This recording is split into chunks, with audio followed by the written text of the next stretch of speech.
ocasión estamos trabajando sobre los criterios que gobiernan la ética profesional, esto a partir de obviamente conceptos económicos de lo que es el interés público, lo que es lo público, lo que son los bienes comunes, lo que es el bienestar económico, y tocaremos hacia el final todo lo que tiene que ver con la fe pública, la confianza pública y cómo el contador público tiene que tener en cuenta este tipo de conceptos para tomar una decisión y tener un criterio ético en el ejercicio de la profesión de la contaduría pública. Están invitados a escuchar el video, el audio del video y a leer todo el material que se encuentra en la plataforma virtual.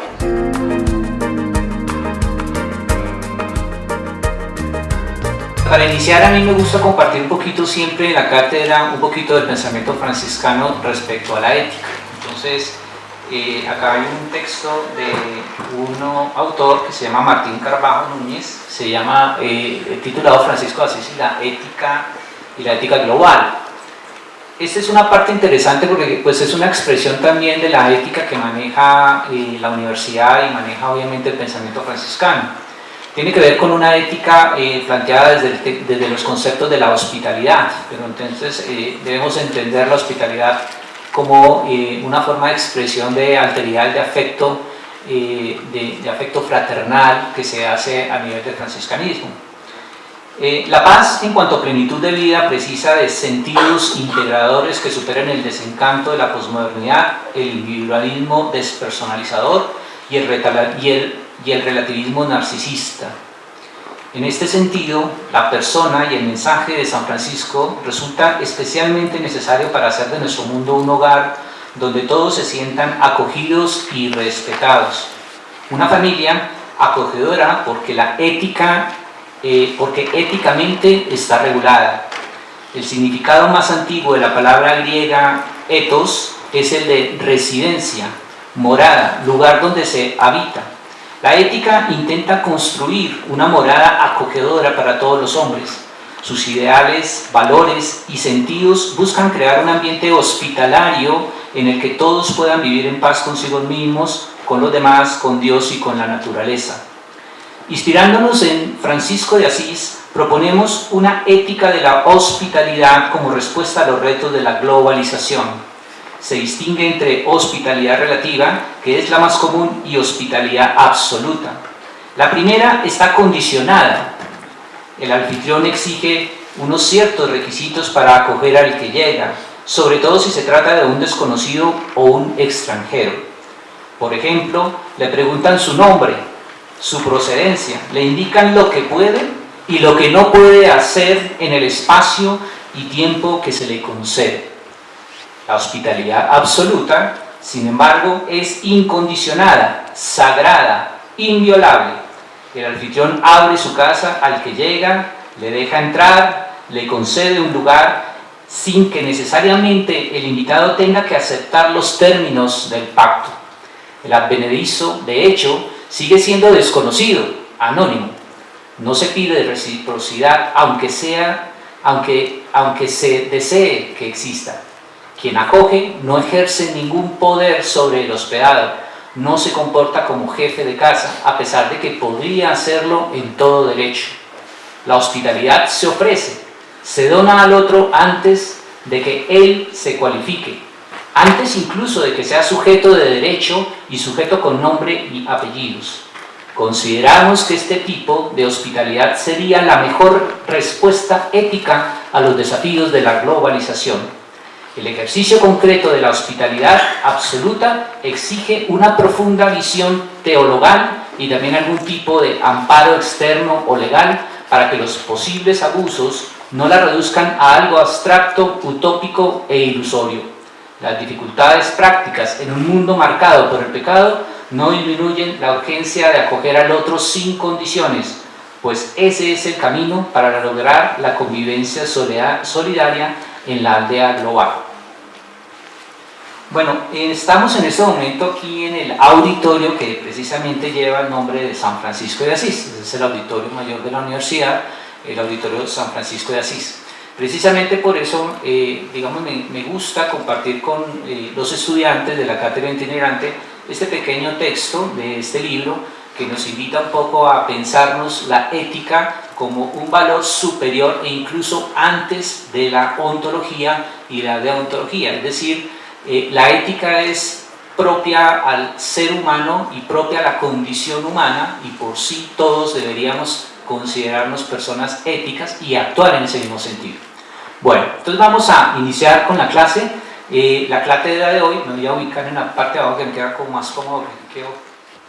Bueno, entonces, y de paso aquí me ubico porque quedamos cómodos para hacer las preguntas para las cuales tenemos un segundo micrófono, en que algunos de los profes de las universidades nos van a colaborar ahora para pasar, porque vamos a iniciar con preguntas, y esas preguntas van a ser una invitación desde luego de esta casa para con ustedes respecto a que discutamos y dialoguemos de ética profesional.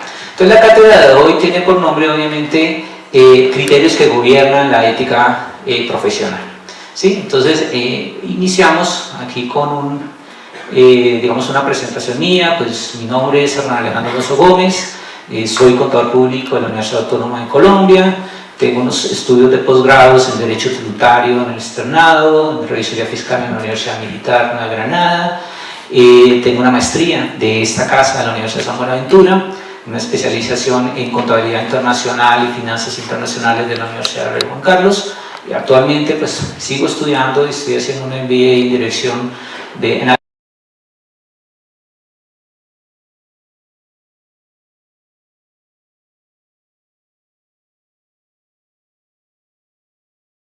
Dirección de las Empresas también con la Universidad Rey Juan Carlos. Entonces, hablemos un poco de la intencionalidad que tiene nuestra cátedra el día de hoy. Entonces, la intencionalidad se explica en la responsabilidad de generar confianza que se establece jurídicamente en la fe pública dispuesta bajo la Ley 43 del año 90 a la profesión contable en Colombia. En el contexto actual se hace desde luego necesario discutir sobre los criterios que gobiernan la ética profesional del contador público, buscando comprender el significado y las implicaciones de hoy. Vamos a entender un poco más, digamos, los cambios fundamentales que existen en el contexto en que ejercemos hoy y en el contexto que ustedes, como futuros profesionales de la contaduría pública, van a ejercer y van a tener que actuar éticamente. Y eso implica un conocimiento de los cambios que generan, que son propios y generados por el desarrollo económico. Entendemos que la contaduría pública es una profesión que hace una medición de la realidad económica, de los hechos económicos, los reconoce y los procesa a través de informes financieros, ¿sí? Y a través del tiempo la contaduría pública ha sido, digamos, un actor importante en el desarrollo económico de los países y obviamente hoy del mundo global. Entonces, si nosotros como contadores públicos no nos adaptamos a los contextos y a las realidades, pues estaríamos, digamos, dándole aplicación un poco a la teoría darwinista de que en los procesos evolucionistas quien surge o quien se mantiene activo es aquel que tiene mayor fuerza, pero esa fuerza no se mide por fortaleza física, sino por capacidad también de adaptación al contexto. Es decir, hay criaturas microscópicas que no tienen la fuerza de los dinosaurios o no la tuvieron, sin embargo hoy en día aún existen y los dinosaurios no, ¿sí? Entonces tal vez tenemos que comportarnos los contadores públicos tal vez como aquellas criaturas microscópicas que se han adaptado a los contextos, que han analizado el contexto de la realidad y se han venido ajustando a eso para mantenerse vigentes, ¿correcto? Tenemos claro que la profesión hoy se ejerce en un mundo digital, en un mundo robotizado, en una serie de condiciones que cambian en cierta manera los ejercicios profesionales, pero la contaduría pública es mucho más que en sí un ejercicio técnico. Vamos a desarrollar estas temáticas hoy aquí. No sé qué pasó. Ok. Vamos a hablar de lo público, vamos a hablar de los bienes comunes o recursos comunes, de la función social que tiene el contador público, el interés público y la fe pública. Y todo esto en un marco, obviamente, de generación de confianza pública. Es decir, La contaduría pública per se es generadora de confianza pública. Todos los actos que realiza y desarrolla la contaduría pública son ajustados a la confianza, a la generación de confianza, ¿sí? Nosotros decimos que en una empresa que hay y que existe un contador público, un profesional de la contaduría pública, genera confianza pública el solo hecho de que esté allí un profesional de la contaduría pública, ¿sí? No solo porque existe un antecedente legal que le da una potestad de dar fe pública, sino porque es un contador público. Es decir, no necesito firmar un documento para decir que haya confianza sobre la organización, sino que el contador público como tal es generador de confianza pública, porque se considera que es un profesional de alto nivel moral y de altas cualidades profesionales, ya que la contabilidad y lo que procesa es información que no debe ser sesgada, que no debe tener ningún tipo de interés allí implícito, sino que debe ser absolutamente un reflejo de la realidad económica de la organización. Entonces, por eso podemos establecer que es un generador absoluto de confianza pública. ¿Y para qué? Pues para que haya una buena relación social. Y esta es una ciencia social, es una ciencia que contribuye al desarrollo social y humano. Yo siempre he hecho he comentado esto en mis clases y en algunos espacios académicos y profesionales. Si la contaduría pública no puede contribuir al desarrollo social, no es constructor social, es una profesión que no merece existir, ¿sí? Porque cuando una profesión termina siendo únicamente utilitarista y un medio para el interés particular, pues vamos a tener un problema en el ejercicio. Generalmente las actividades que son sistematizadas son actividades que no ayudan a la construcción social, entonces es muy fácil sistematizarlas. Pero cuando una profesión tiene la capacidad de hacer un constructo social, es una profesión que se mantiene en el tiempo y que tiene la capacidad de ayudar al desarrollo de los seres humanos. Bueno, miremos aquí la siguiente diapositiva. Sí pasa. Ok. El objetivo ya como tal de la cátedra y de la actividad de hoy es caracterizar la función social de la profesión como una manifestación de autonomía y libertad del contador para resolver conflictos entre intereses públicos y privados en el orden al interés común, ¿sí? Vamos a tratar de tener esto como un objetivo de la clase y como un propósito ya final de la clase, aparte de la intencionalidad que hemos planteado allí. Bueno, vamos a mirar este video. Es un video que es extenso, es un video de 25 minutos, pero solamente vamos a ver los primeros 10, 12 minuticos del video, y esto lo voy a hacer como manera de introducción para que nos lleve un contexto de lo que hace aquí el autor, el profesor Bernardo Klinsberg. El profesor Bernardo Klinsberg es contador público argentino, además pues tiene otros estudios y otros posgrados, y es asesor de la UNESCO. Ha sido considerado para premios por sus trabajos que tiene que ver precisamente con la ética. A ver.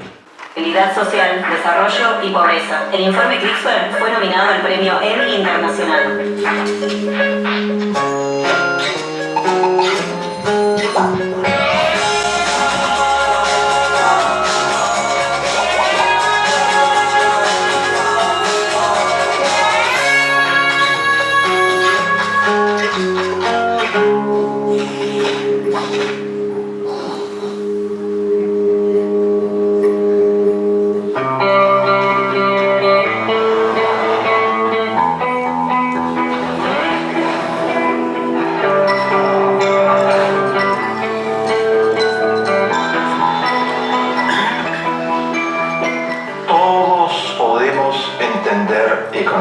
Nos han convencido de lo contrario, pero no es cierto. Aquello que no se puede explicar de una manera razonable es porque el que lo está proponiendo no ha logrado captar adecuadamente aquello que se está tratando de entender, o no quiere que se lo entienda y quiere reservarse el privilegio de ese conocimiento.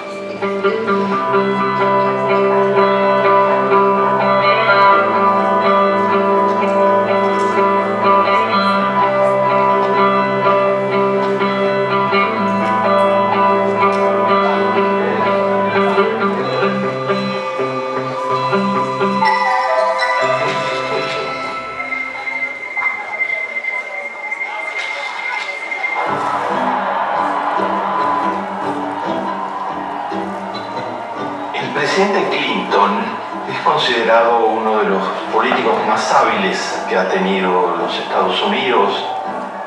Entre otras cosas, Clinton acuñó una frase que se hizo universal, famosa, y que fue el eje de su campaña política en uno de los momentos más difíciles.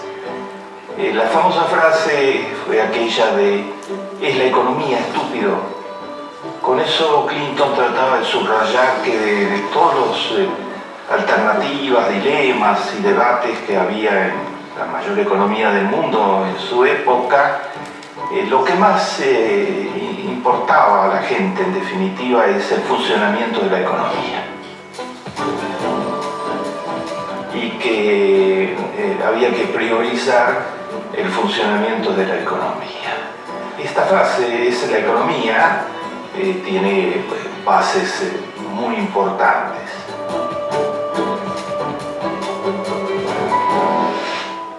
La economía define de una manera muy significativa el estado de ánimo de los pueblos, sus actitudes frente a los gobernantes, su elección de uno u otro candidato.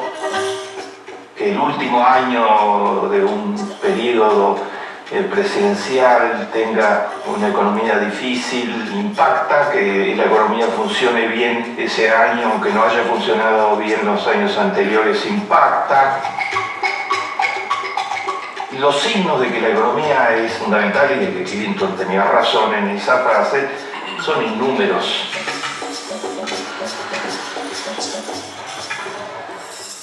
Pero esto que es tan importante para el género humano, la economía, ¿será tan difícil de entender como lo plantean una parte importante de los economistas? ¿Será que solo los economistas pueden entender cómo funciona la economía? Se va a proceder a un nuevo ajuste en las partidas de gastos de los... El número de críticos en España ha crecido un 40%. Se reducirán todos los créditos presupuestarios. La tasa de desempleo alcanza el 23%. Se incluirá un nuevo recorte del 20% en las... Han provocado un aumento histórico de la desigualdad en The IMF lends to restore the economy to be able to finance themselves without our support. Siguiendo las recomendaciones efectuadas por el Consejo Europeo.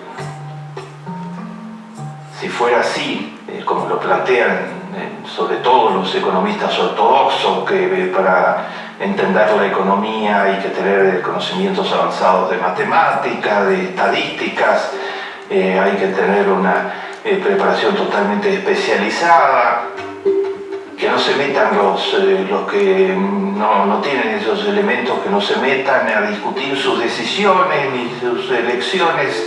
Vamos a tomar decisiones importantes a lo largo del año en curso. Vamos a tomarlas porque tenemos que tomarlas. ¿Será realmente así? ¿Será que el mundo ha sido creado de modo tal que algo que es muy importante para todos solo puede ser comprendido por un grupito pequeño? Y que por lo tanto ese grupito pequeño tiene virtualmente absoluta posibilidad de hacer lo que le parezca, porque los demás, la gran mayoría de los ciudadanos de a pie, no entienden de economía. Escudándose en este carácter inescrutable de la economía, supuesto carácter inescrutable de la economía, que los otros no pueden entender de economía, que deleguen en los especialistas, se han cometido inúmeros asaltos a la voluntad ciudadana.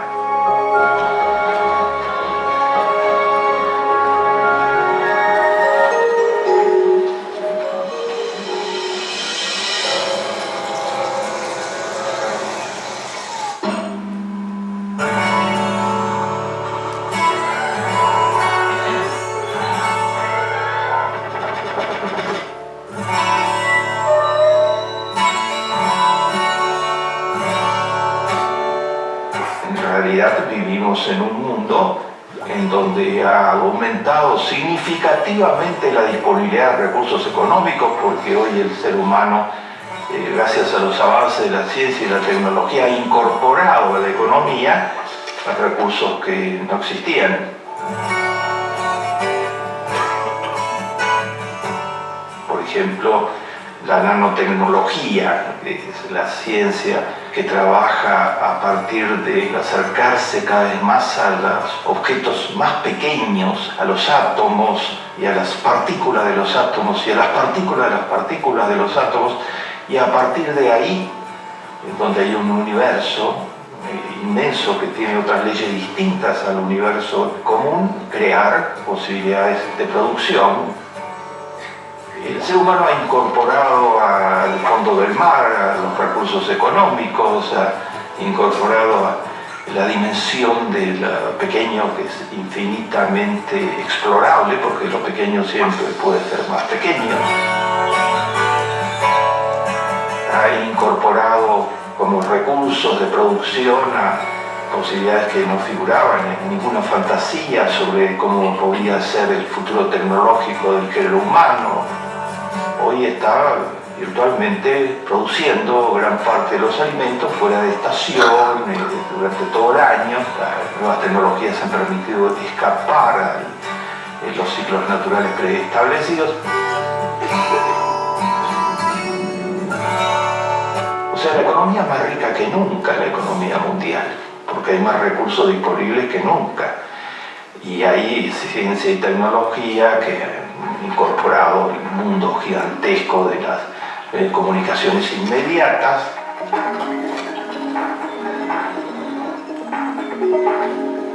A través de todas las formas posibles, las tecnologías, el internet, hasta el WhatsApp, nos permiten compartir en tiempo real casi toda la información disponible en el mundo, lo que significa aplicaciones y posibilidades que recién se están empezando a explorar en muchísimos campos. Todos esos son recursos de producción, son recursos económicos. Y resulta que en un mundo tan rico en recursos económicos, las contradicciones son abrumadoras. Y esas contradicciones llevan a que es imprescindible entender la economía para que haya una democracia real.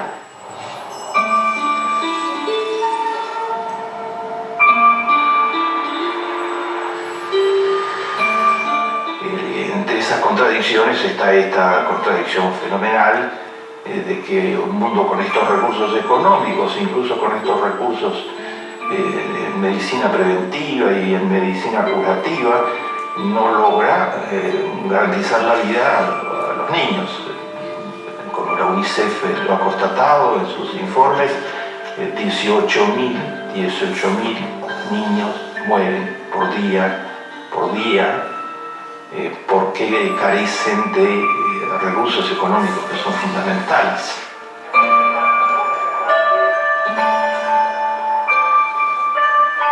Existiendo toda la posibilidad de que esos recursos económicos estén al alcance de todos los niños del mundo, carecen de alimentos suficientes, carecen de agua potable, carecen de instalaciones sanitarias, las tres principales causas de muerte de estos 18.000 niños por día.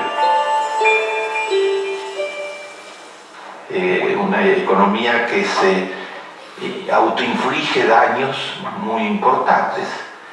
Cuando se sube la temperatura como efecto de la contaminación por los gases invernaderos y se produce lo que está sucediendo, el calentamiento global en proporciones inéditas.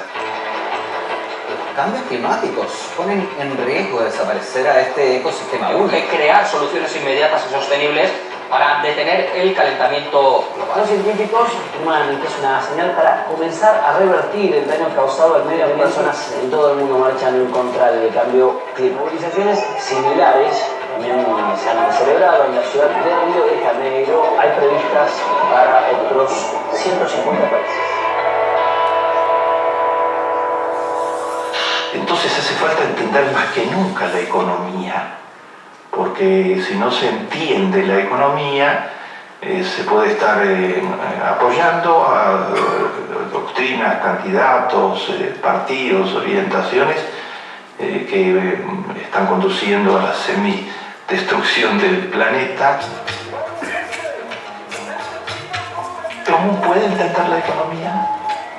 Porque los economistas convencionales dicen que es muy complicada.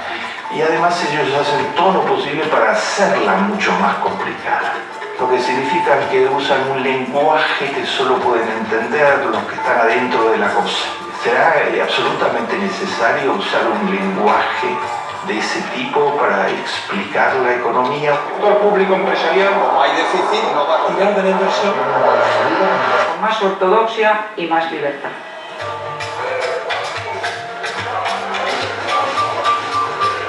Todo lo que existe en el planeta es pasible de un abordaje científico. Y es posible, lo decía Albert Einstein, es posible explicarlo de modo tal que la inmensa mayoría de los seres humanos, contando con las bases educativas fundamentales, puedan entenderlo. Si no se puede explicar, es porque está mal explicado, es porque quien hizo el análisis científico no llegó a la verdad real.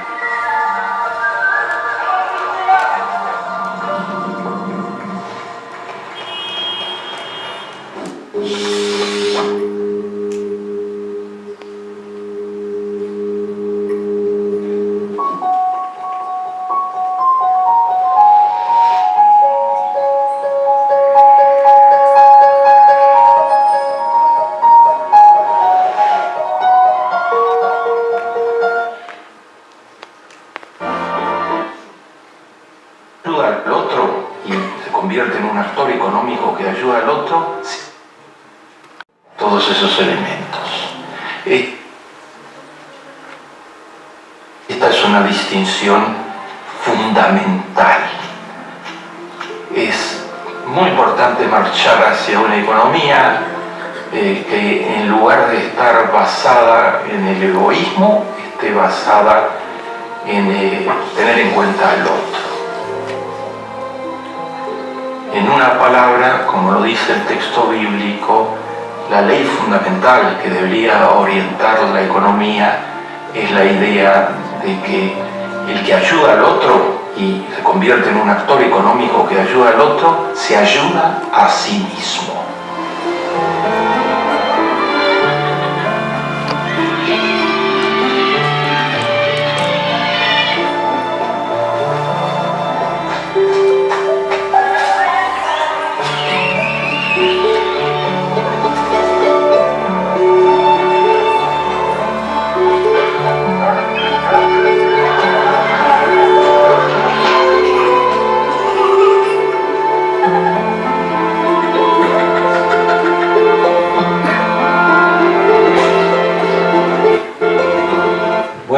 Miremos acá un poquito este video que traen a colación, es porque explica muy bien el contexto real en que ejercemos la profesión. Es decir, la economía, que es la que nosotros nos encargamos de evaluar los hechos económicos, hacer la medición, el reconocimiento, para llevar a los estados financieros y hacer una representación real de esa economía a través de informes, ¿cierto?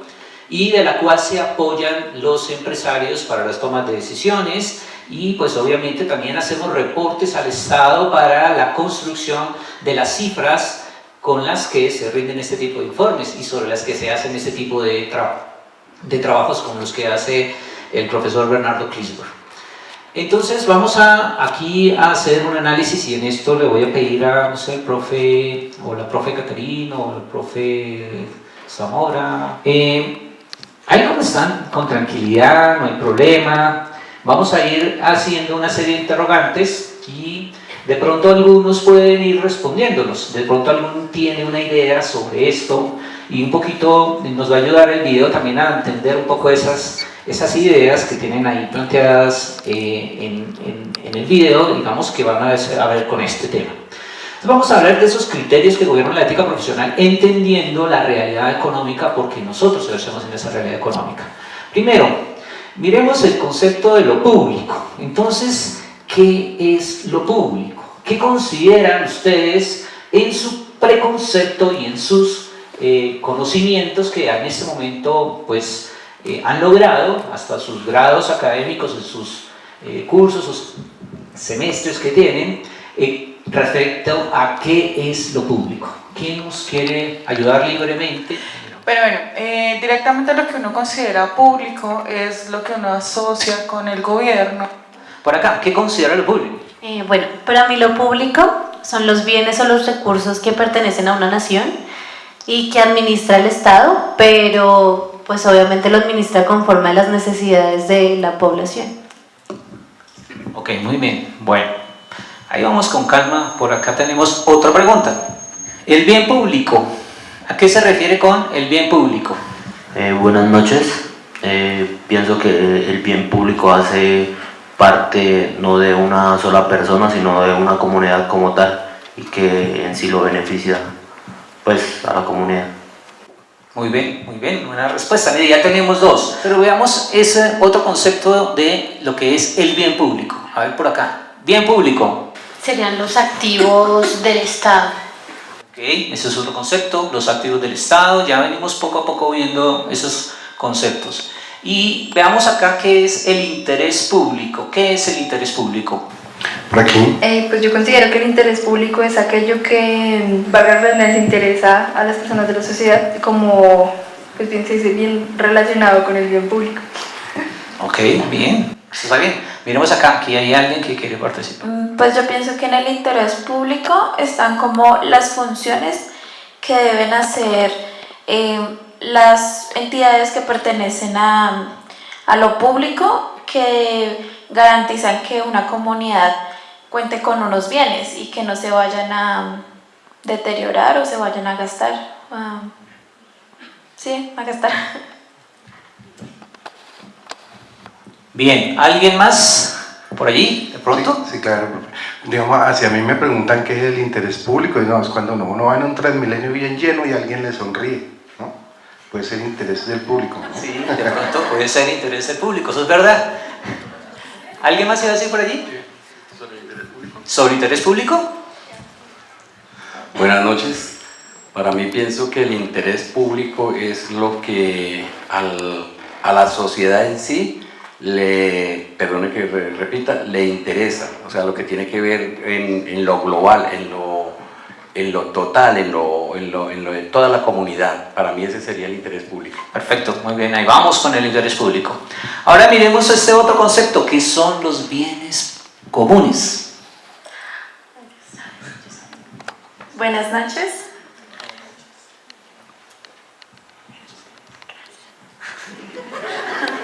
Ese es un bien.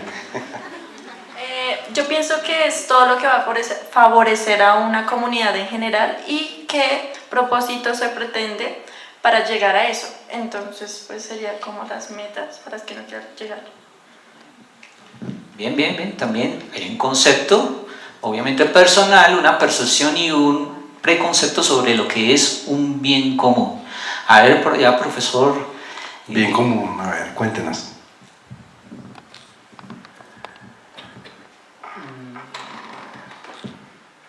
No, consideraría que un bien común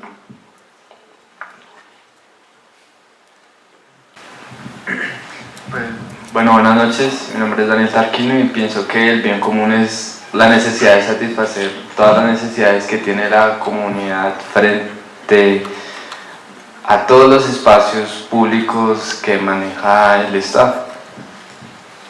Ok, ahí adelante hay otra persona que quiere. Buenas noches. Yo creo que el bien común es como el concepto que se denomina como beneficio para todas las personas como tal, no sé, por ejemplo, no sé, los sistemas sociales, algo así. Ok, bien común, es un concepto también de bien común, ¿listo? Miremos ese otro. Entonces, ¿qué implica o qué significa la función social? A ver por aquí, función social. ¿Qué es la función social? Podríamos decir que es lo que el Estado pone para el beneficio de toda la comunidad y que le presta a su vez como una retribución de lo que el mismo pueblo le ha dado al Estado. Bien, un concepto de qué es la función social. Vamos por otra persona por allí. Buenas noches. Bueno, para mí la función social sería más como ya el ejercicio que hace una comunidad. Sí, o sea, lo que ejerce ya como sociedad, como actúa en pro de ello. Muy buenas noches, mi nombre es Nadia, vengo de la Uniminuto y la función social es lo que hace Uniminuto, es servir a la comunidad. Es donde nosotros, por ejemplo, como profesionales retribuimos a la comunidad apoyándolos y las empresas retribuyen de igual manera con la responsabilidad social. Bien, buen concepto, bien interesante. Vamos adelantando aquí otro.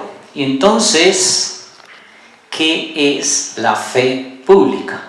Indudablemente pues es un concepto que nos caracteriza a nosotros y que recae sobre los contadores en nuestra responsabilidad de dar conocimiento y confianza a través de nuestro quehacer diario pues a nivel social.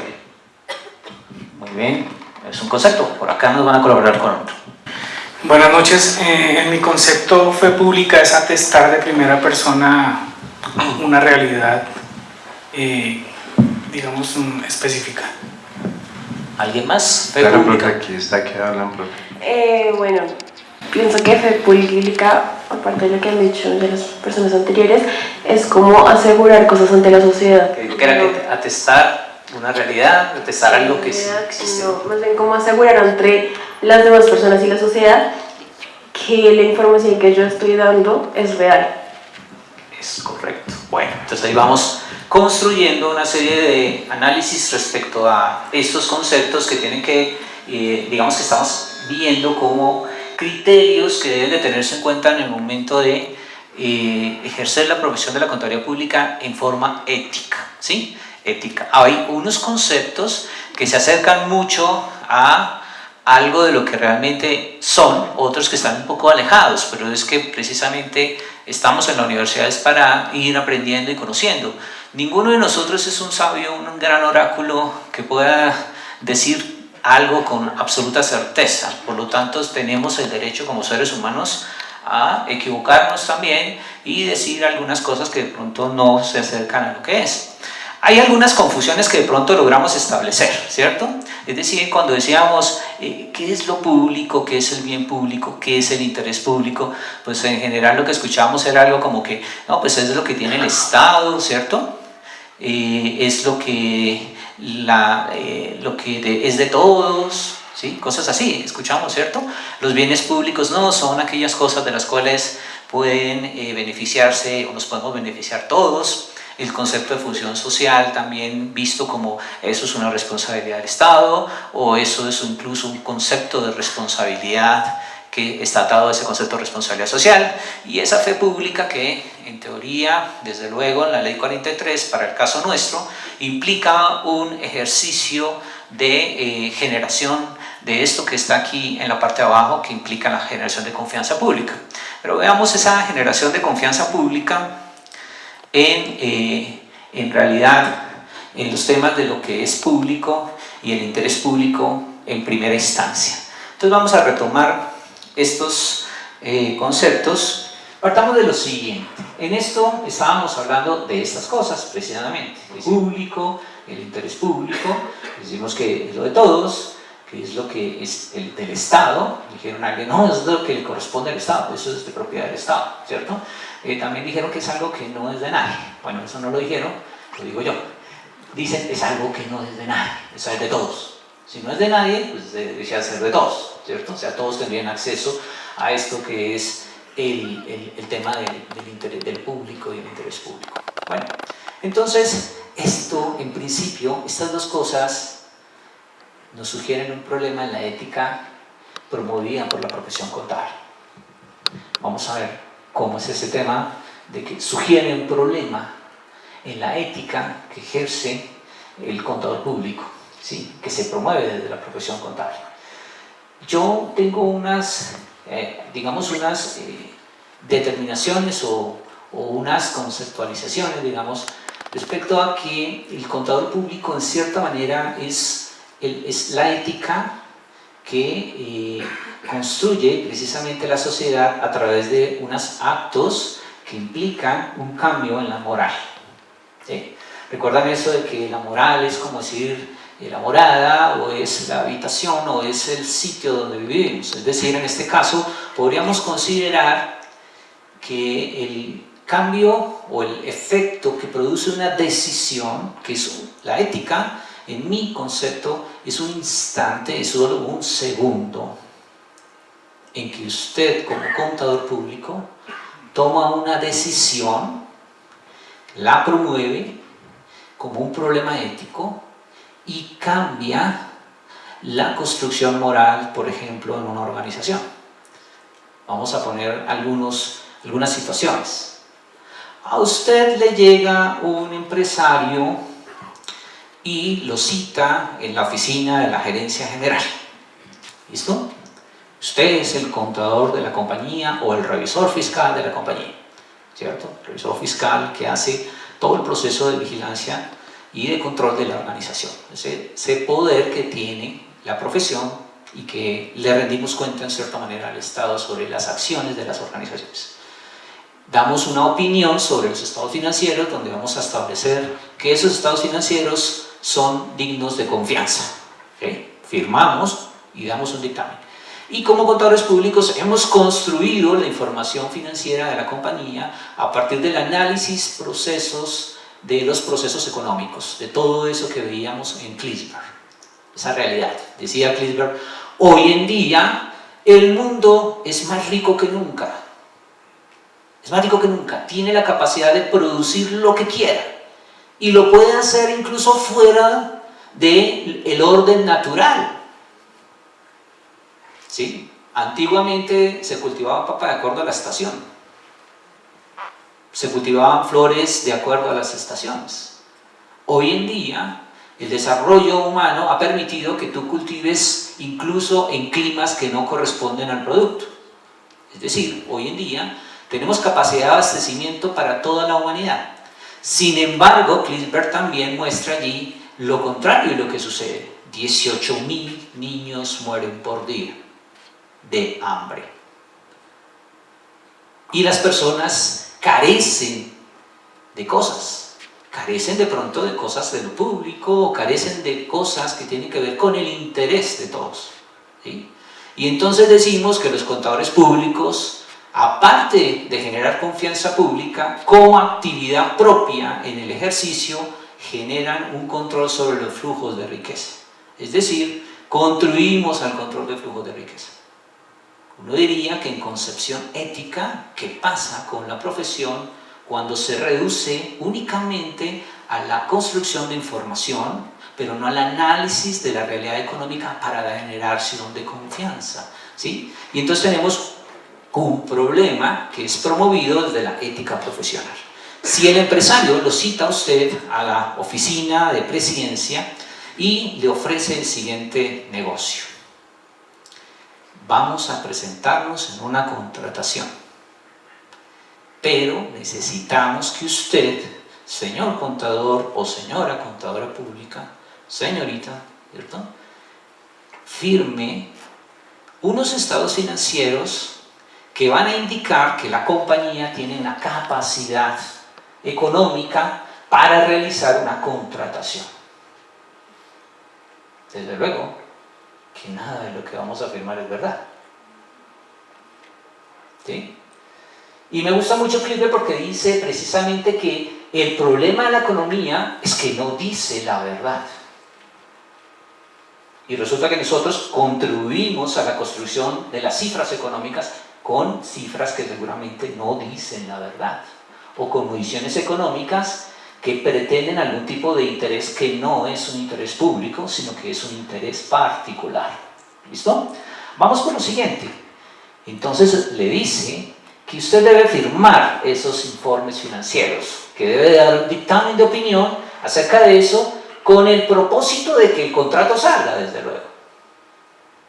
A cambio de ello, vamos a hacerle un depósito en una cuenta bancaria en el extranjero por una cifra cercana a los 7.000 millones de pesos.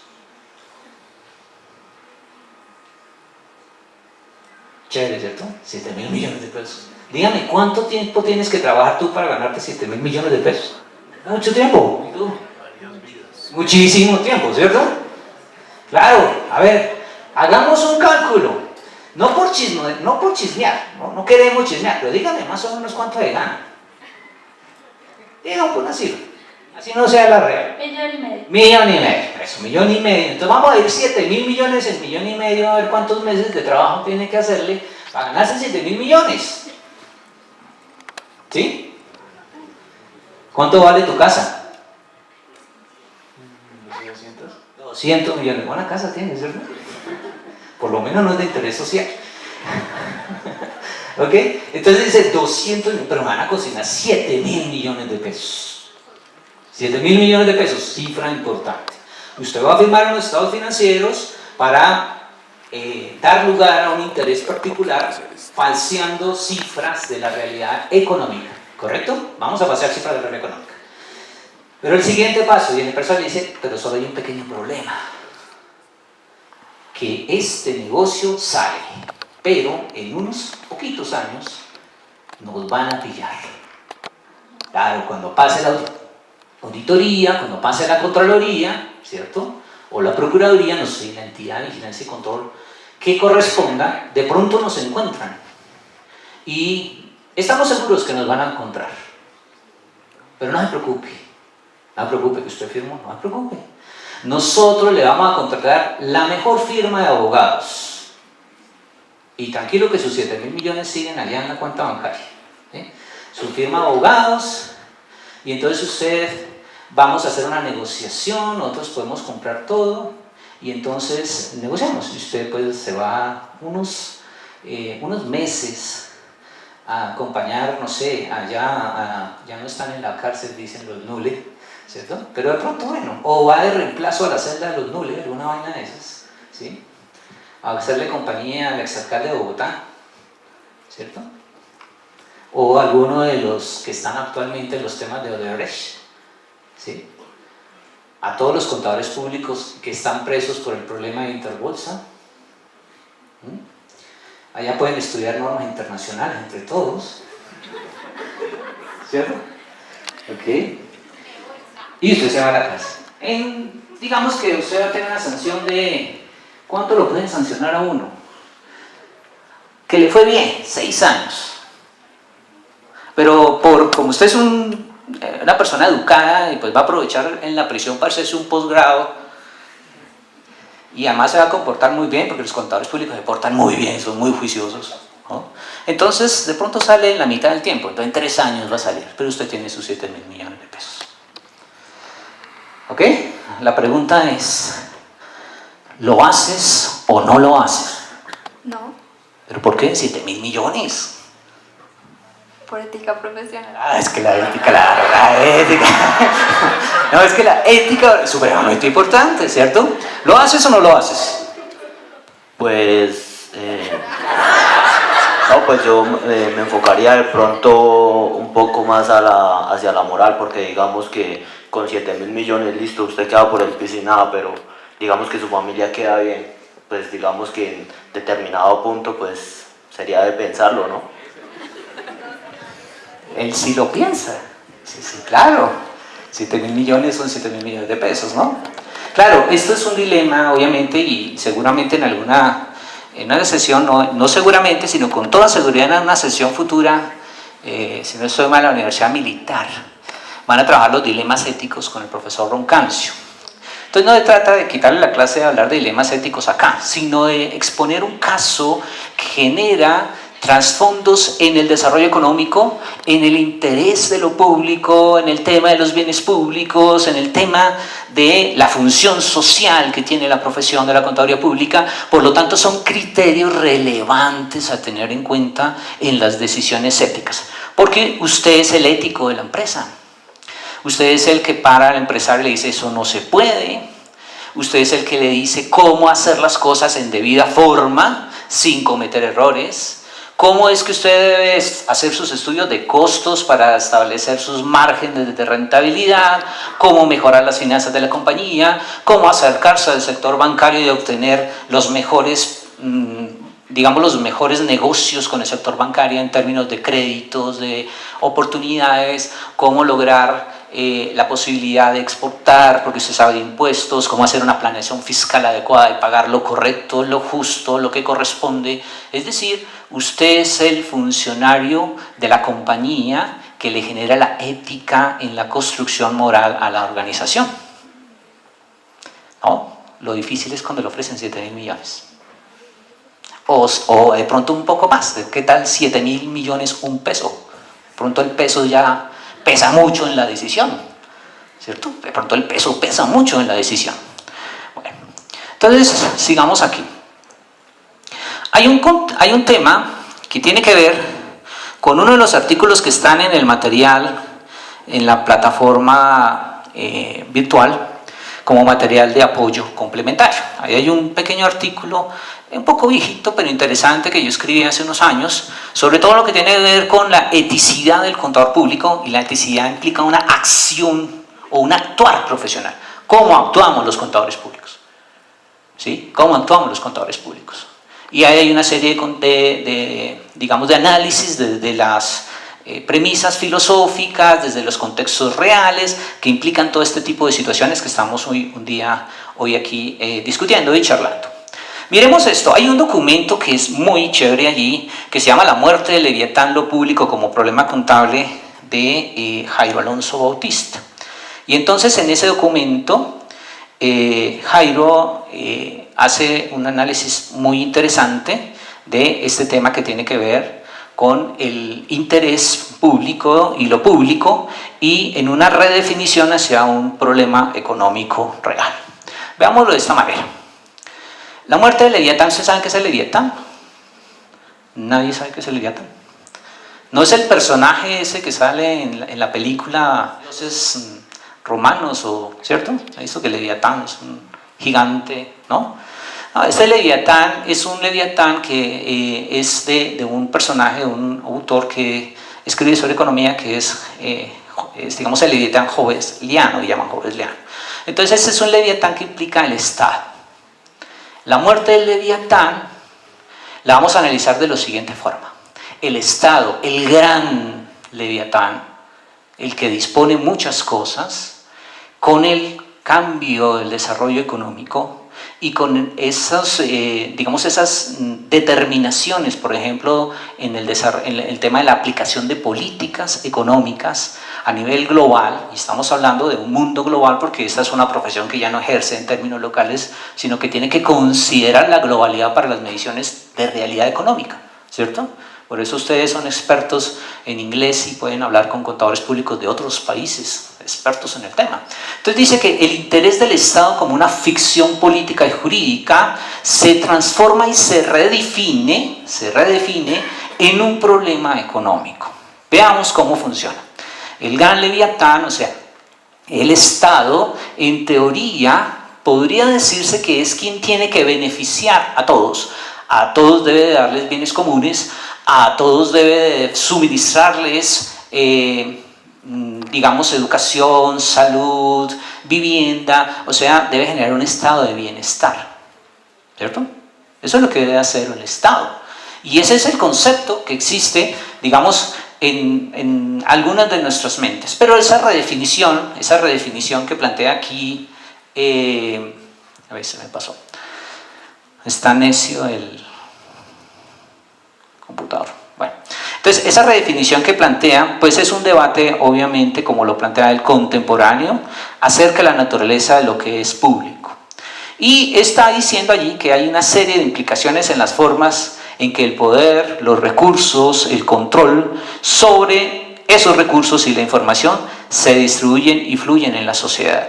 Vamos a mirar más adelante un poquito aquí lo que nos sugiere. Entonces tenemos que esto implica o esto sugiere un problema tanto en la ética que se promueve desde la profesión, y es que vamos a indicar que se analiza cuáles son las implicaciones de la idea de lo público en el desarrollo conceptual y regulatorio de la contabilidad.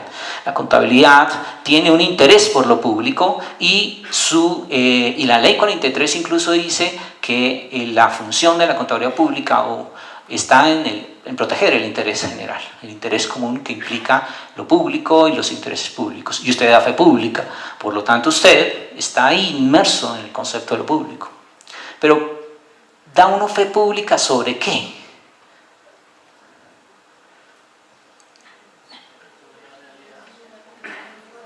Realidad económica, ¿cierto? Y protege el interés ¿qué? Público. ¿Y cuál interés público protege? Claro, con los conceptos que hablamos, pues protege en teoría el bienestar de todos, ¿no? ¿Okay? Pero resulta que esta redefinición lleva a acercarnos a lo siguiente. El mundo ha cambiado. Hoy lo público ya no es público. Hoy lo público es privado. Entonces, ¿cuál es el interés público que usted protege? ¿Sí? Veamos lo siguiente. Una empresa, hoy en día, y es más, en el concepto, por ejemplo, los estándares internacionales hablan de que las empresas son públicas. ¿Por qué? Capturan recursos del público. O sea, todas las compañías que están en los mercados de valores se consideran desde el concepto del estándar internacional y del IASB como empresas públicas.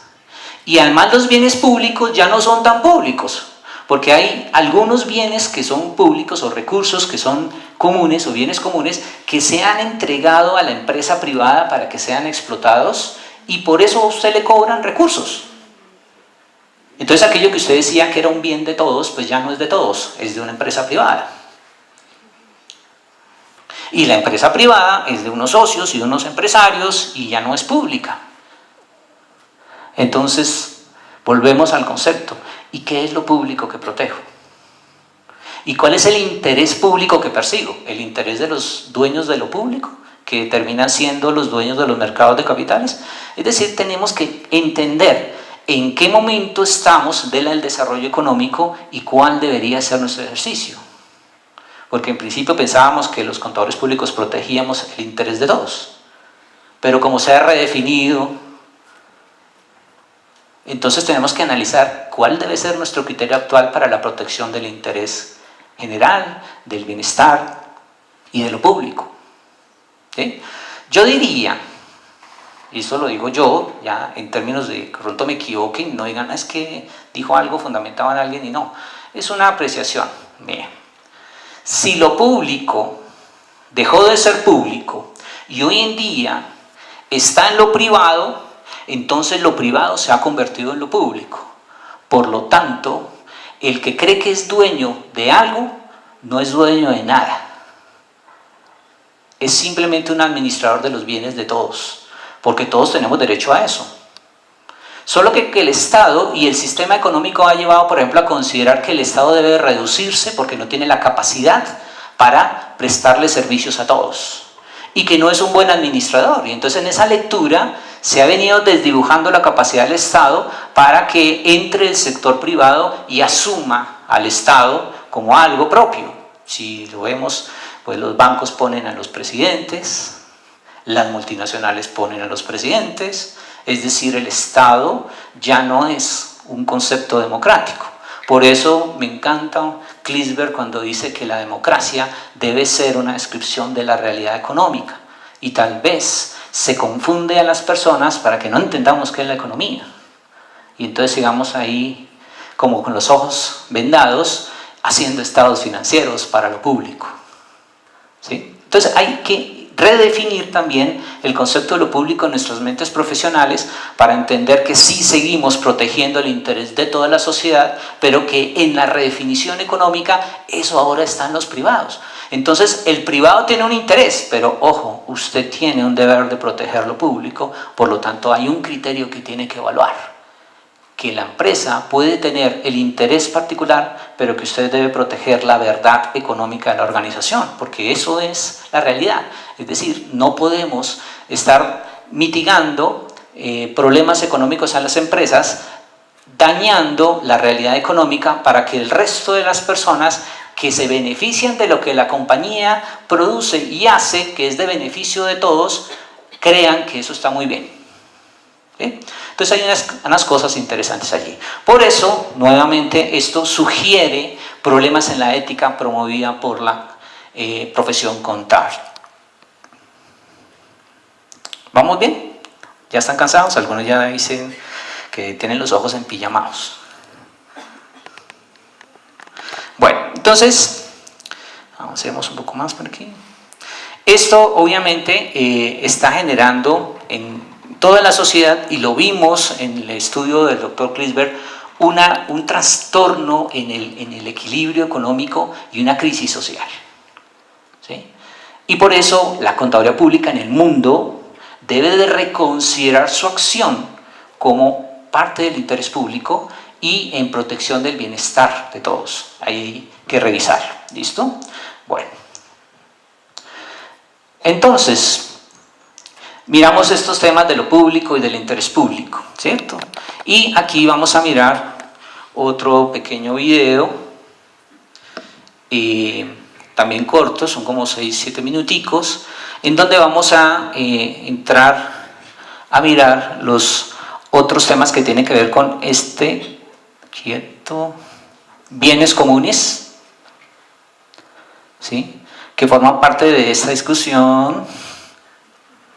Está necio el equipo. Entonces vamos a ver esto de los bienes comunes, el bien público y los bienes comunes. Hemos estado analizando esto de lo público y del interés público.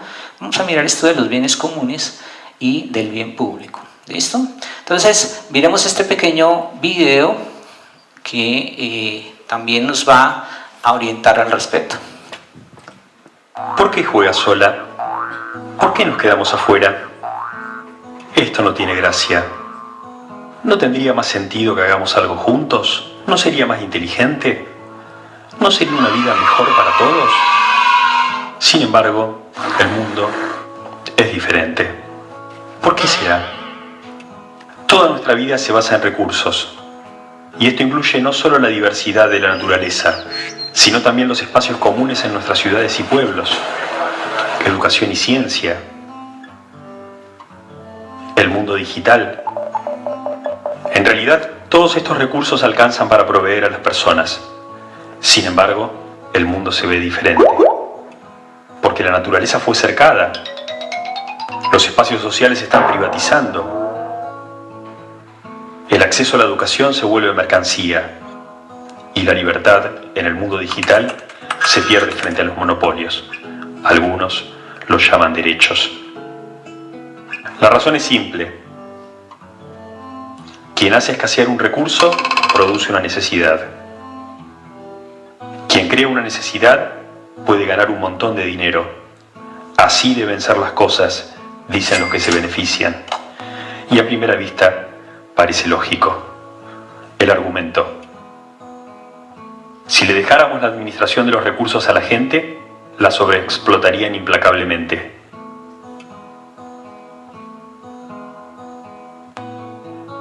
Imagínese si un pastizal, donde cada pastor del pueblo lleva a pastorear a sus ovejas.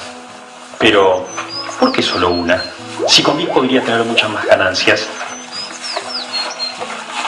Pero si cada pastor actuara así, el pastizal quedaría despojado en poco tiempo y la comunidad perdería sus medios de subsistencia. Suena razonable, ¿no? Pero la gente no actúa así. La gente conversa, acuerda reglas, asume responsabilidades por los bienes comunes, sabe que todos deben comprometerse a mantenerlos y sabe que todos se necesitan mutuamente. Los beneficios de unos son también los beneficios de los demás. Esa es la idea de los bienes comunes. Un recurso es utilizado por una comunidad que se da sus propias reglas y cada quien colabora para que los bienes comunes sigan creciendo, para todos, tanto en la naturaleza, en el ámbito social, en la educación, la cultura o en Internet. Es una idea que se vive todos los días en el mundo entero y sin la cual no podríamos tampoco pensar respuestas para los grandes desafíos, como la educación, la salud, el cambio climático y la seguridad alimentaria. Bueno, esta parte, este video, nos hace una apreciación sobre ese tema de los bienes públicos, ¿sí? Entonces aquí tenemos otro tema que tiene que ver con bienes comunes. Entonces decíamos que son bienes comunes, ¿sí? Gracias. Entonces, ¿qué son bienes comunes? Y pues también habían algunos conceptos iniciales sobre este tema de los bienes comunes que implicaban ciertos conceptos de como que el bien común era algo a lo que todos teníamos acceso y a lo que todos teníamos usufructo, digamos, que podíamos utilizar, ¿cierto? Entonces ahí hay una cuestión sobre este tema de los bienes comunes y el bien público. Y vamos a tratar de explicarlo un poco con esta diapositiva que está aquí. En economía hay una premio Nobel, la primera mujer premio Nobel de economía, que hizo un análisis sobre esto de los bienes privados y los bienes públicos. Y entendámoslo de la siguiente manera. Entonces, un bien privado es algo que es excluyente y además tiene un concepto de rivalidad.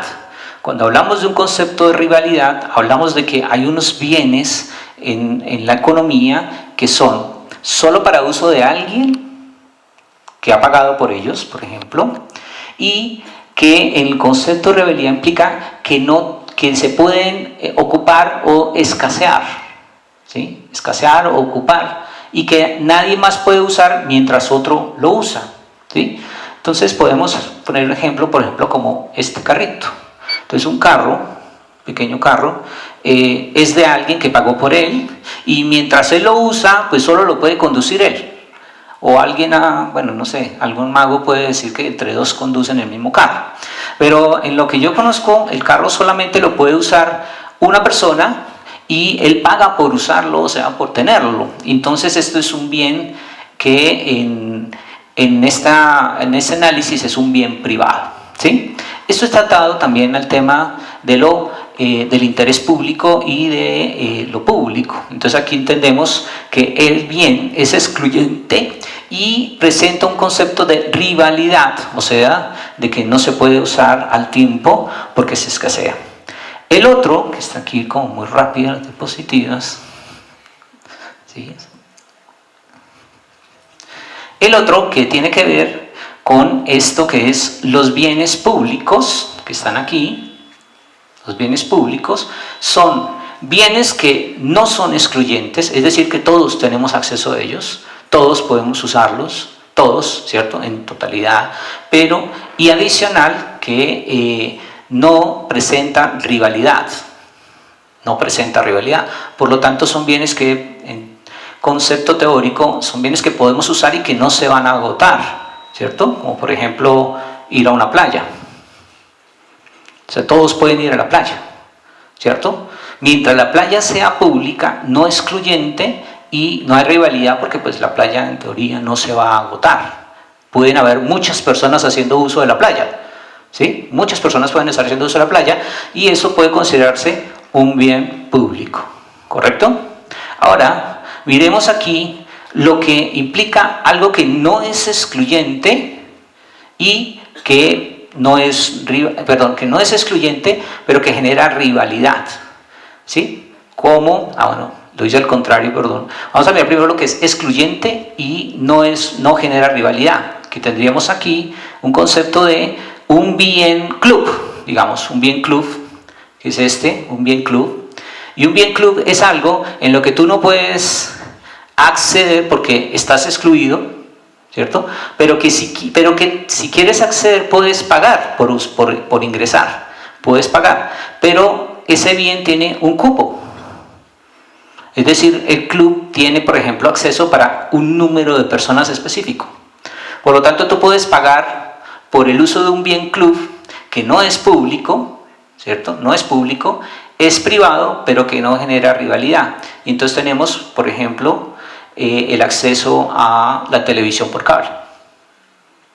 ¿sí? La televisión por cable funciona pagando por un servicio que en principio debería ser público, pero se desplaza hacia lo excluyente y usted paga por ese servicio, pero tiene una capacidad de acceso. Es decir, si la empresa quiere ampliar la capacidad o la cobertura, pues tiene que pagar más y tendrá que todo el mundo pagar más por tener acceso a eso. Eso es un bien que podríamos decir club. Y nos queda el otro bien, que es los bienes comunes. Y los bienes comunes se pueden considerar que no son excluyentes, son bienes que no son excluyentes, pero que tienen rivalidad, o sea, que tienen un cupo de acceso, como por ejemplo un bus, ¿cierto? Entonces ustedes han subido, obviamente subieron uno de Transmilenio, ¿sí? Entonces Transmilenio, en teoría, es un bien común, es un bien público que se desplaza hacia un bien común porque genera una rivalidad, ¿sí?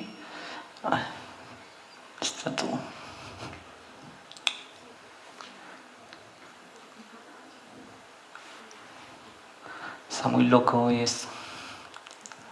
Bueno, entonces tenemos acá bienes comunes que son no excluyentes y tienen rivalidad, o sea, tienen acceso limitado, ¿correcto? Entonces, pues aquí aparecía obviamente el tema de un parque, por ejemplo. Aquí puse la imagen de un parque. Me tocó definitivamente, sí, acá se ve. Un parquecito infantil es un bien que podríamos considerar público, pero se desplaza hacia el tema de rivalidad, porque pues, en el parque no caben todos los niños que pueden haber en un barrio, sino que hay una limitación para su uso, ¿sí? Y no es excluyente porque todos los niños del barrio pueden ir a jugar al parque. Todos pueden ir a jugar al parque. El problema es que todos no se van a poder subir al juego. Entonces eso implica una rivalidad en términos de lo que plantea aquí la Premio Nobel en su análisis. Entonces tenemos estos conceptos de bienes comunes, bienes públicos, bienes club y bienes privados. Y eso está atado desde luego a lo que veníamos hablando de lo que es el interés público y lo que implica también lo público, ¿sí? Entonces, estamos hablando de lo mismo, pero fíjese, esto, todo lo que estamos viendo aquí, que son obviamente conceptos económicos donde funcionamos en términos de profesión y ejercemos como contadores públicos, implican un análisis de cómo yo manejo esa realidad y qué es lo que yo interpreto y sobre qué es que yo voy a dar testimonio o fe pública, y ahorita miramos lo de la fe pública, ¿sí? Como profesión. Es decir, ¿cuál es el criterio que yo como profesional de la contaduría pública voy a utilizar para tomar las decisiones éticas que transforman esas decisiones morales empresariales y ayudan a la construcción de una sociedad que sea equitativa y justa, ¿no? Y cómo lo que yo expreso no implica solamente lo que creo que veo ahí en las cifras o en el trabajo cotidiano de la empresa, sino el impacto que lleva eso a la realidad económica. Cuando yo firmo un estado financiero, no puedo estar pensando en mi firma, sino tengo que estar pensando en el otro, que es el que se ve afectado por lo que yo estoy haciendo. Mi juicio profesional debe implicarnos a todos como beneficio común. Y mi decisión y mi criterio puede ser si tomo la decisión de los 7.000 millones o no, ¿sí? Si tomo la decisión de los 7.000 millones o no, ¿sí? Eso es como en términos hasta el momento lo que estamos viendo en la sesión. ¿Listo? ¿Correcto? Entonces, para esta parte que no nos vamos a demorar mucho para que podamos salir también temprano, ¿sí? Vamos a mirarlo desde el siguiente documento. Entonces, en el material también hay un artículo que tiene que ver, obviamente explica y amplía lo del tema del interés público. Este es un documento del profesor Mauricio Gómez que se llama Interés Público y Ejercicio de la Contaduría Pública, miradas en el contexto internacional de aprendizaje para la profesión en Colombia. Entonces aquí tengamos en cuenta lo siguiente. Cuando la Ley 43 del año 90, en el artículo 35, indica que la contaduría pública es una profesión que tiene como fin satisfacer las necesidades de la sociedad mediante la medición, evaluación, ordenamiento, análisis e interpretación de la información financiera de las empresas o los individuos y la preparación de informes sobre la correspondiente situación financiera sobre los cuales se basan las decisiones de los empresarios, inversionistas, acreedores, demás terceros interesados y el Estado acerca del futuro de dichos entes económicos. Dice que el contador público, como depositario de la confianza pública, da fe pública cuando con su firma y número de tarjeta profesional suscribe un documento en el que certifique sobre determinados hechos económicos. Esta certificación hará parte integral de lo examinado. Entonces aquí podemos, digamos, establecer un poco esa función social que tiene la contaduría pública. Es una función que implica una conciencia moral y una aptitud profesional y una independencia mental que constituyen la esencia espiritual del contador público. Eso implica, desde luego, la función social que tiene la profesión, ¿sí? La función social que tiene la profesión de la contaduría pública. En ese orden quiero que nos remitamos un poco a esta diapositiva que parece que por los colores no nos ha dado muy buen resultado, pero hablemos de la contaduría pública con conceptos de aplicación, disciplina y profesión. Digamos que hay unas dimensiones evolutivas o evolucionantes de la contaduría pública. Es decir, la profesión se basa o inicia con el tema de aplicación. Y la aplicación implica una herramienta tecnológica y técnicas teóricas que representan, miden y controlan la realidad, ¿sí? Partamos de allí. Es decir, el ejercicio aplicado que hace un contador público, que está aquí en la Ley 43, te permite que desarrolles herramientas tecnológicas y técnicas que se teorizan para el reconocimiento y la medición de la realidad económica. Eso es parte de la dimensión evolucionante de la contaduría pública como aplicación. Es decir, en alguna clase decíamos, por ejemplo, que Lucas Pacioli, en su libro sobre aritmética, geometría y estadística, porque es un libro de estos, hace un pequeño tratado sobre contabilidad. Este tratado de contabilidad que desarrolla por petición de un amigo suyo, que es un duque en Italia, diríamos que es como un modelo o una herramienta tecnológica y un concepto técnico que está teorizado para hacer una representación de la realidad económica, para hacer una medición de la realidad económica y para generar un control sobre la realidad económica, ¿cierto?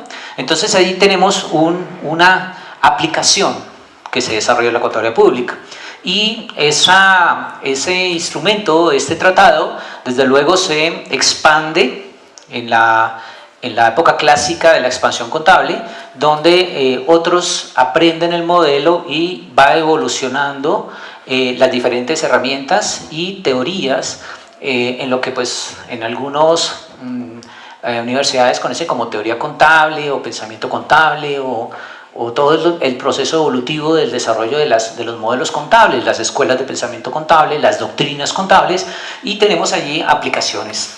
Esas aplicaciones desde luego construyen la contabilidad y la llevan a considerar un tema que es disciplinar, y ya en lo disciplinar pues estamos hablando del desarrollo de sistemas y subsistemas de información y control para expresiones contables empresariales. Veámoslo de la siguiente manera.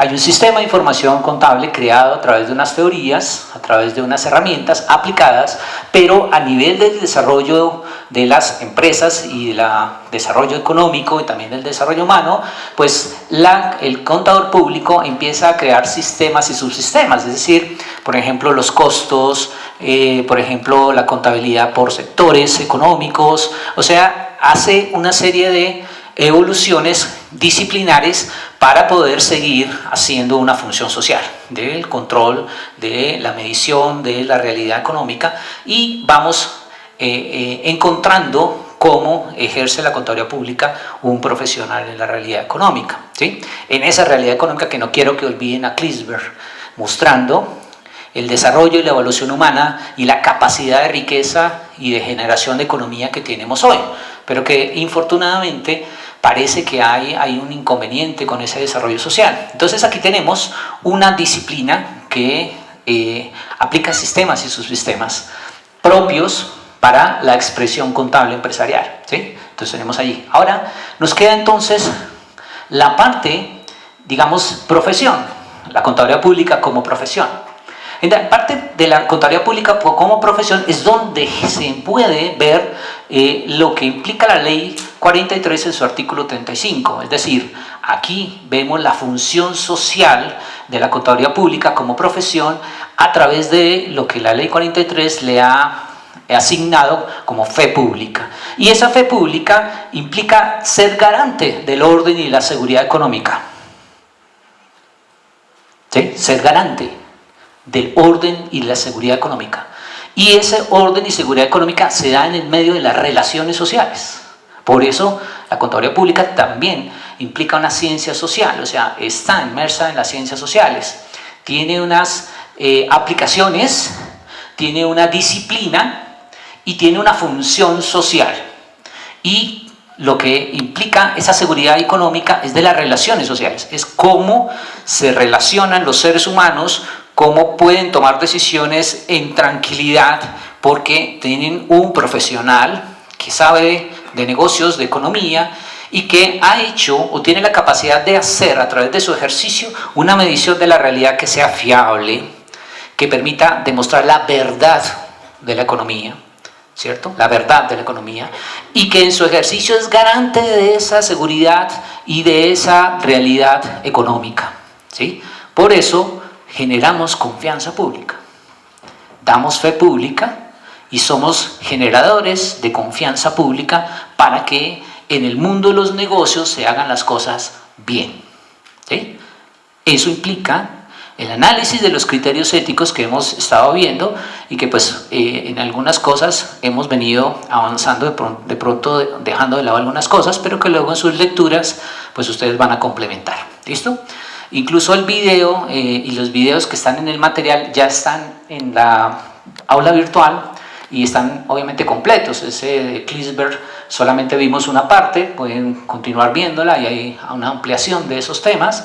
Y pues el material también ayuda. ¿Listo? Entonces miremos acá ahora. Entonces ya hemos estado analizando todos estos conceptos que se pueden convertir o que estamos estableciendo aquí en la sesión de la cátedra itinerante como criterios que gobiernan la ética profesional. ¿Listo? Criterios que gobiernan la ética profesional. Entonces, ante todo, para el contador público, la cuestión es que es una cuestión de confianza. Por eso decía, en una empresa puede faltar cualquier otro profesional, es decir, hay empresas que no tienen ingenieros de sistemas, hay compañías que no contratan un abogado, ¿cierto? Pero lo mínimo que hace un empresario es que siempre contrata un contador público. Y no lo contrata para que le lleve los impuestos y le liquide. En esencia, él necesita que alguien le dé confianza de lo que está haciendo. En esencia, él necesita que alguien con quien habla tenga claridad de que en la empresa, de con quien está negociando o con quien está haciendo operaciones, tiene un contador público allí. Y que ese solo hecho de que exista ese profesional en una organización es una garantía para los demás de que las cosas se están haciendo bien. El problema es cuando los contadores públicos no hacen las cosas bien. Cuando los contadores públicos, como decimos coloquialmente, meten la pata. Cuando aparecen todos los sancionados, cuando aparece toda esa lista de profesionales que en la Junta Central de Contadores Públicos han sido sancionados y que en unas sesiones posteriores ustedes les indicarán y les mostrarán la estadística, les dirán cuáles son generalmente las primeras metidas de pata que ocurren, las primeras situaciones en que se equivocan y que son, hay veces, equivocaciones por desconocimiento, por falta a la ética profesional de mantenerse actualizado, de mantenerse con conocimientos adecuados para prestar el servicio profesional. Entonces es cuestión de confianza. Bueno, entonces vamos mirando un poco ahora a nivel de conclusiones. Entonces veamos un poco a nivel de conclusiones. Profesor Mora, espero que este no se apague. Volvemos a las preguntas. Bien, aquí vamos con los profesores. Volvemos a las preguntas. Entonces vamos a hacer cortos y sustanciosos, todos van a participar, ahora todos tienen más información para tener más conceptos y para poder hacer un diálogo mucho más fluido. Y entonces volvemos al tema. ¿Qué es lo público? ¿Qué es la fe pública? ¿Qué son los bienes comunes? ¿Qué es la función social? ¿Quién quiere aportar? Parece que nadie se quiere ir hoy, todos quieren quedarse acá. ¿No hay suficiente información? O sea, hoy hicimos aquí una sesión en que hubiese más información para que pudieran aportar más. Por ejemplo, todo lo que hablábamos, los videos que vieron y material, aquí hay alguien que quiere comentarnos. Pues me quedó claro que la función social, de acuerdo a la ley 43, donde tenemos la fe pública, esta función social es un garante del orden y de la seguridad económica, donde están las diferentes relaciones de las ciencias sociales y es donde también la disciplina y la aplicación nos permite tomar decisiones para una medición de una realidad que sea confiable ante una verdad de la economía, que es donde vamos a generar esa confianza pública en el mundo de los negocios para que se hagan bien. Muchas gracias. Muy buena la intervención, ¿cierto? ¿Alguna otra por allí, profe? Pero vamos a hacer lo posible. Bueno, pues complementando lo que decían por allá, creo que es importante tener siempre información.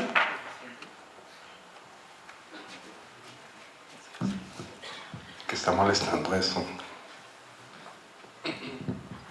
Información suficiente para poder tomar decisiones, en este caso pues en tema de la economía, siempre se tiene que tener las bases suficientes para pues llevar una buena práctica contable. A mí me gustaría escuchar algo relacionado con que finalmente qué entendieron de todo lo que el profe Hernán allí planteó sobre la confianza pública. ¿Qué es más importante? ¿La fe pública, la confianza pública en relación con todos los aspectos públicos? ¿Cómo lo ven ustedes? ¿Cómo lo aprecian?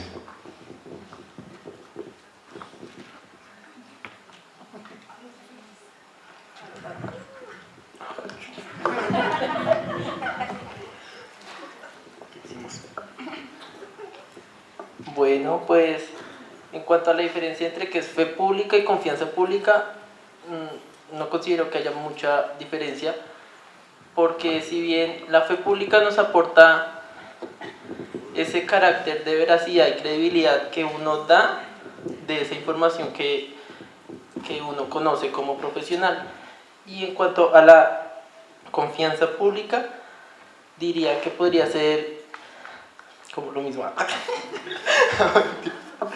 Ay, no sé. Todo complemente. Ok, cada compañera le complemente. Bueno, sí. Perfecto.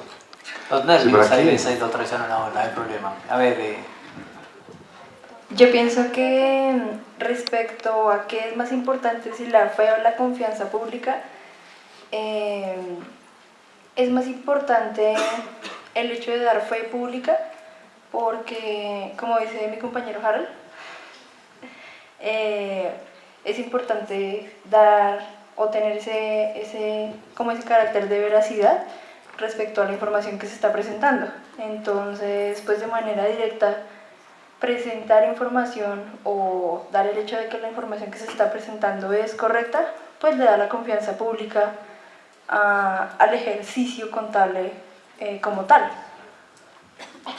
Ok, bien. ¿Y allí alguien quiere opinar, profe? Por aquí. Ok, ahí atrás también hay alguien más. Muy bien, eso es interesante. Rápido. Sí. Buenas noches, soy Estefanía Olarte de la Universidad Libre. Y respecto a lo que dijeron nuestros compañeros, realmente yo sí no estoy de acuerdo, ya que sí hay una diferencia entre la fe pública y la confianza pública, donde pues la fe pública la da un documento y está avalado por, perdón, por la ley. En cambio, la confianza pública es mostrarle a los dueños de la empresa de que uno actúa con una moral intachable y que todo lo que está, todos los informes que uno genera son veraces y son confiables. Entonces, digamos que la fe pública está, digamos, lo avala la ley. En cambio, la confianza pública son mis acciones frente a la empresa. Entonces, si una es más importante que la otra, realmente no. Las dos deben ser iguales, o sea, deben tener la misma importancia, ya que si yo actúo con moral, genero la confianza en la empresa, por lo tanto mis acciones ante el Estado y ante pues otras empresas pues son fiables, ¿no? Fiables en la información financiera que yo estoy mostrando. Y respecto de lo que son los bienes comunes, pues lo que me quedó claro con el video es que son como esos bienes que posee, no sé, un país y que una comunidad los utiliza y que todos se ponen de acuerdo para tener como reglas de cómo conservar y proteger ese espacio para que no se vaya a agotar. Correcto, muy buena apreciación. Tengamos en cuenta algunas cosas importantes. Ese concepto de los bienes comunes, recuerden que en los desarrollos económicos y en los nuevos modelos económicos, muchos de los bienes comunes ahora están en manos de empresas privadas y que hay ciertas restricciones, algunas exclusiones, hay algunas situaciones que implican un cambio en lo que estamos haciendo como contadores. No quiere decir con ello que de pronto los bienes se pierdan, es solamente que los bienes ahora están administrados por el sector privado, pero siguen siendo bienes comunes. Lo que implica es que en el ejercicio profesional de qué manera se protege el interés general, o sea, hay un más allá de la preparación de información financiera, hay un más allá en el ejercicio social y en la función social de la profesión. Y la fe pública, si bien y absolutamente es claro lo que dice está en la ley 43 y es una potestad dada por el Estado al contador público, la generación de confianza pública, en mi concepto, y estoy de acuerdo contigo, es mucho más fuerte en que es un criterio aceptado por la sociedad. Ahora, lo otro es una forma de avalar y atestar con la firma profesional eso para que quien lo lea entienda que fue preparado por un contador público. La firma es una forma de atestar una realidad económica, pero la confianza pública es la que generamos por solamente ser contadores públicos, porque creemos en cada uno de ustedes de que ustedes son capaces de hacer las cosas bien. Creo en el contador de mi empresa y creo en el contador de la empresa de mi cliente o de mi proveedor, porque sé que hay una persona que está haciendo las cosas con responsabilidad y con alto sentido moral. Eso es importante. Por eso él protege el bien público que tiene la empresa a su cargo. El contador público salvaguarda los bienes de la compañía y dentro de los bienes de la compañía hay bienes que son comunes y hay bienes que son públicos y toda la estructura económica es una realidad. Entonces, cuando ejercemos como contadores públicos no tenemos que alejarnos del sentido real de las cosas. Es decir, si yo me someto únicamente a lo técnico, no puedo realmente ser un contador integral. Tengo que ampliar mi visión al mundo y saber que yo tengo una responsabilidad y que cada acto tiene sentido, porque cuando yo no le coloco sentido a las cosas, entonces no estoy haciendo un ejercicio profesional digno. Tengo que tener sentido de lo que estoy haciendo, o sea, las cosas tienen sentido, tienen realidad, no es de dibujarla. Cuando yo me atrevo a tergiversar la información, eso ya no tiene sentido. Pierde el deber ser, pierde el principio moral y ya no soy ético. Recuerden lo que les leí al principio de San Francisco de Asís. Es decir, la ética es incluso previa a usted como persona. No necesito saber cómo te llamas, sino que sé que tú eres una persona ética en sí. O sea, tiene sentido lo que haces. Las personas a veces pierden el sentido de las cosas. La gente actúa sin tener conciencia de lo que está haciendo. En alguna ocasión dije en una charla que los seres humanos somos seres inconscientes y que el proceso de evolución humana es hacia la conciencia del ser humano. A medida que los seres humanos somos más conscientes de nuestra realidad, entendemos que hay otros, entendemos que nuestro servicio profesional implica ese mismo tener en cuenta al otro, estamos siendo conscientes cada vez más de la realidad, porque uno a veces ve que en la calle golpean a alguien y pues me da lo mismo. Eso es ser inconsciente. Y en términos de la profesión, cada acto que yo hago como profesional debo hacerlo con conciencia. Y eso es supremamente importante. Por eso se confía en un contador público. Por eso es garante de la confianza pública. Ya con su firma atesta o dice que todo eso está bien y que está firmando porque él está respondiendo. Y es muy importante lo que tú planteas. Lo que voy a decir. ¿Alguien por aquí había...?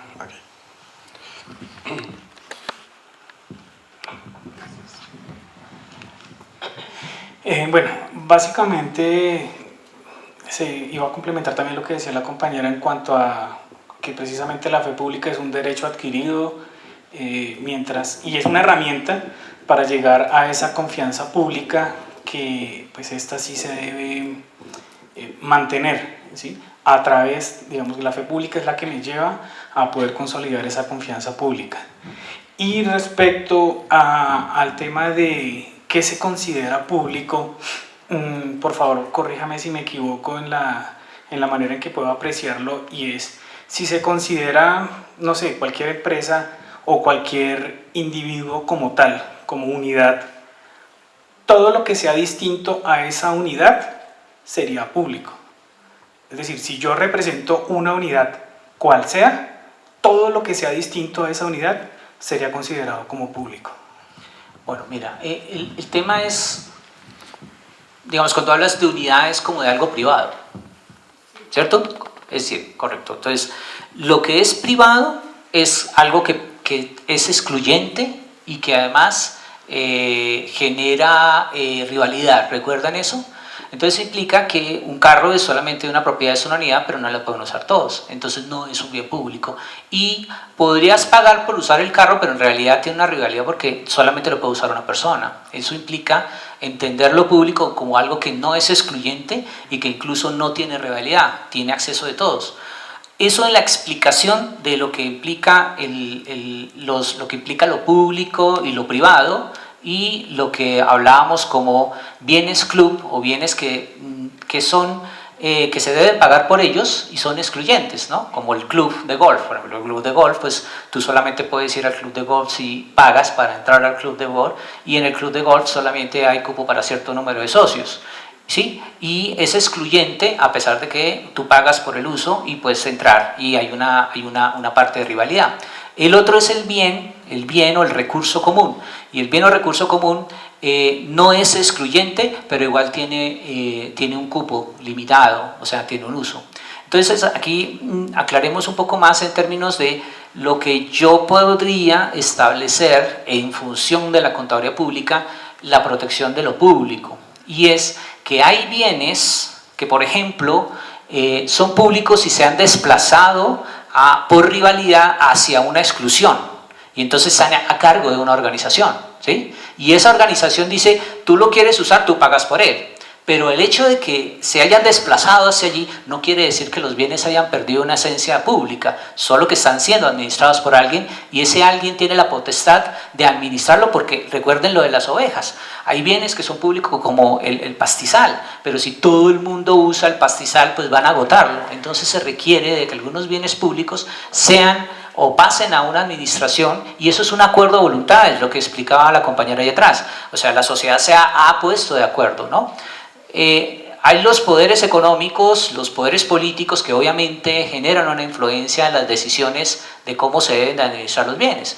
Por eso cuando uno elige una persona para que nos represente en el gobierno, lo que decía Clisberg, debes de ser consciente y también tienes que entender la economía, porque pues la economía está planteando una realidad, pero tú estás eligiendo unas personas que posiblemente terminan destruyendo la economía, y la economía no es un tema de cifras, es un tema del contexto, es el medio en que vivimos, porque estamos hablando de los bienes que están allí en la economía y que en realidad todos tenemos acceso, porque es que la naturaleza está abierta para todos. ¿sí? Pero hay algunas cosas que hay unas limitaciones y son decisiones, son acuerdos de sociedad, ¿Cómo vamos a administrar todos los bienes que tenemos?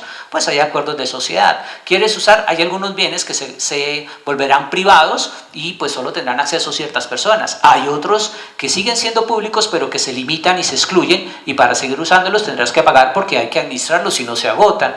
Hay otros que son bienes comunes que no son excluyentes pero que no podemos acaparar porque no podemos usarlos todos al tiempo. Entonces esa estructura y esa economía es en la que nosotros actuamos y nuestro ejercicio profesional es la protección del interés general y de todo lo que es público e incluyendo aquello que se ha desplazado del sector privado pero que en realidad es público porque ellos la administran pero esos bienes deben de protegerse y deben de cuidarse y la medición debe ser real porque algún empresario puede tener un interés de colocar eso a un precio que no corresponde, ¿cierto? Y sin embargo sobreexplotarlo y entonces ahí no hay ni equidad ni justicia y entonces la función social del contador público quedaría,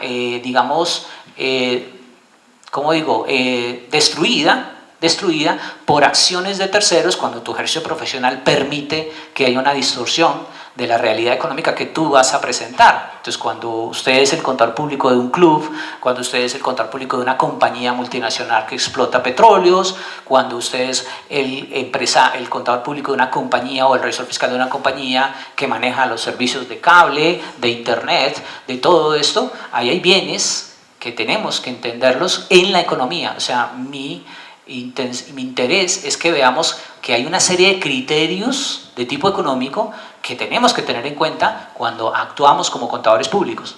Porque si hablamos de la función social del contador y hablamos del ejercicio profesional que hablamos al final del triángulo, de lo que es la contaduría pública, pues eso permea la realidad. Y yo lo que hago, mis actos hoy, de firmar un estado financiero por una cifra de 7.000 millones de pesos que puede llevar a una corrupción que lo hemos visto en la realidad, destruye por ejemplo la posibilidad de acceso a salud, la posibilidad de acceso a bienestar social por un interés particular, que eso es importante analizar, ¿sí? Entonces no sé si ahí ya hay claridad. ¿Listo? Bueno, creo que no más y aquí dejo estos 4 ítems que en realidad dentro de toda la sesión los hemos venido analizando abiertamente. Uno tiene que ver con la responsabilidad, ¿sí? La responsabilidad del contador público frente a su ejercicio profesional y el impacto que genera eso. Y para eso se requiere unos niveles de conciencia profesional de lo que estamos haciendo y cómo ejercemos. Otro tiene que ver con que esta es una profesión que se considera una profesión liberal y una profesión liberal implica también un desarrollo de autonomía. Esos conceptos de libertad y autonomía son propios de la contaduría pública, es decir, un contador público debe ejercer y además si no lo hace así ya no tendría en sí un concepto, o sea, no tendría conciencia de lo que es ser profesional de la contaduría pública. Implica un ejercicio en libertad y en autonomía, es decir, usted hace una medición económica en libertad y autonomía representando la realidad económica y diciendo la verdad respecto a eso. Debe tener conocimiento idóneo, porque no se puede ejercer esta profesión que es de alto impacto social, económico y moral, como lo ha establecido en Colombia, por ejemplo, la Corte Constitucional en sus sentencias. No puedo ejercer una profesión de ese nivel sin el conocimiento adecuado y la idoneidad. No lo puedo hacer, eso no sería ético. Y tengo que tener un respeto especial por la ley, porque el contador público es muy disciplinado. El contador público es una persona que respeta la ley, que sabe que eso está hecho para mantener el ordenamiento social y económico. Y por eso ejercemos en ética y le decimos al empresario como un concepto ético qué es lo que debe hacer en la empresa. Porque no podríamos, si nos doblegamos a los intereses particulares, sucede lo que ha sucedido en los casos que no son evidentes en los medios de comunicación y que de pronto desconocemos, ¿sí? Entonces es importante generar un nivel de conciencia profesional, un nivel de conciencia de que yo no estoy solo en el mundo, de que cuando yo me elijo como contador público, cuando yo elijo ser contador público, no me estoy eligiendo únicamente a mí, sino estoy eligiendo el desarrollo de todos. Mis decisiones impactan el desarrollo de todos. Mi trabajo, mi tarea, si no la hago con conocimiento, con idoneidad, con responsabilidad, con libertad y autonomía profesional, y en este tema de libertad y autonomía profesional les recomiendo un texto muy bonito, escrito por, ahora me olvidó, se llama Las profesiones, la ética general de las profesiones, y este texto está escrito por Augusto Hortal, es un padre jesuita en España, escrito en España, profesor de la Universidad de Comillas, que hace un tratado completo sobre las profesiones liberales y analiza todo este concepto de libertad y autonomía, que incluso es un principio propio del ejercicio del contador público. Un contador público no es un ser servil, un contador público ejerce en libertad